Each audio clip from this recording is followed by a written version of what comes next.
it's Emily. Welcome back to my channel. Hope you're doing well today. I am coming to you from the floor of my bedroom, which is weird. I was trying to sit on a stool and record it like this, but I was getting so out of breath having my arm up, so I'm trying this again. I wanted to do a video talking about what my extra monitoring has looked like, the biophysical profile and the non-stress test, in case someone out there is going to be going through that and has and is just as nervous as I was and doesn't really know what that looks like. And then I also wanted to just kind of touch on something that they found during my extra monitoring that's a little bit of cause for concern. Excuse me for a second, let me get this fixed. Ta-da! Okay, so I am 33 weeks pregnant this week, which is crazy. I think at this point the baby could survive outside of me, so part of me is just like, get him out. I just want everything to be okay. I just want him to be out, but I know it's better for both of us the longer he stays in there. So still got hopefully 7 weeks to go. Because of my history with high blood pressure, I started some extra monitoring appointments at week 32. They would have started them earlier had my blood pressure been a cause for concern, but so far this pregnancy, it's been great. So I started at week 32, which was last week. I dragged Alex to my first appointment. He's mostly just kind of comic relief, but I was really nervous. I didn't really know what I was getting myself into. So we went to a local women's clinic that with like the same company that's been doing all my pregnancy stuff, and they did a non-stress test and a biophysical profile. And then I went back this week to do it. I'll be going back next week to do it. So the non-stress test is when they're testing the baby's heart rate. They have you lay down and put like this big belt around you, where they're attached is something to measure the baby's heart rate. And then you see, like, just it prints out while you're sitting right there so you can see what it's doing. And they also give you a little clicker to push when you feel the baby move. And they're seeing something like if the baby's reactive or non-reactive when he moves or something. I don't quite get it. But all you have to do is lay there and click the button when the baby moves. And then the doctor signs off on it after you've been doing it for about 20 to 30 minutes. And you want it to be reactive, I think. So far, my baby's been doing fine on that. So that's been a blessing. And then after the biophysical profile, I went to go do the ultrasound.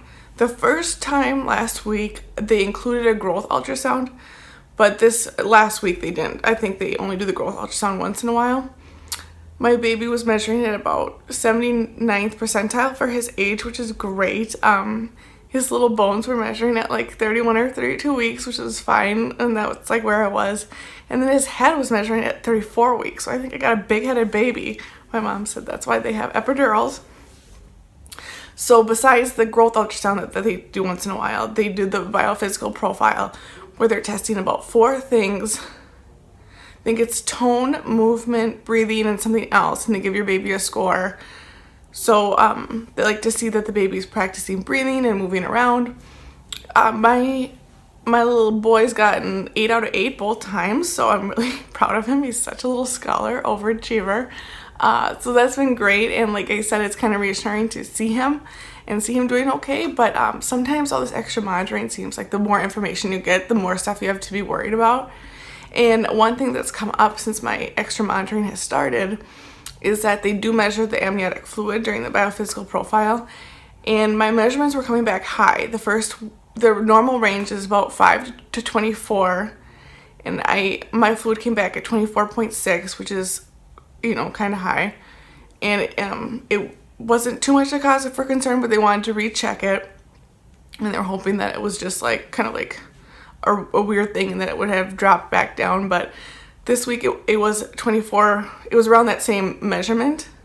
So because it's measured kind of high twice, I have to go back to perinatal care and do a more detailed ultrasound, and then maybe further discuss my pregnancy plan, which had me kind of freaked out. But to be honest, I don't think it's something they would have found had it not been for the extra monitoring.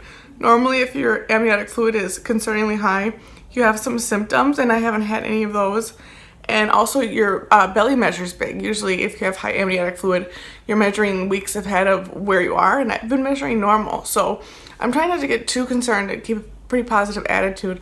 I feel just kind of overwhelmed with how many appointments I have coming up with, like my normal doctor appointment every 2 weeks now, then this weekly biophysical test and then this perinatal care. So that's kind of a lot going on, but I pray everything works out okay. But yeah, the biophysical profile and the non-stress test are kind of time consuming, but they're, you know, they're not painful. They're just wanting to check a bunch of stuff going on with the baby. And it's, we've gotten a couple cute smiles from the baby when we've gone in. So that's been kind of fun, but I'm just, you know, waiting to get to the end of the road here. So send me some good vibes, and I will talk to you all soon. Thanks, bye.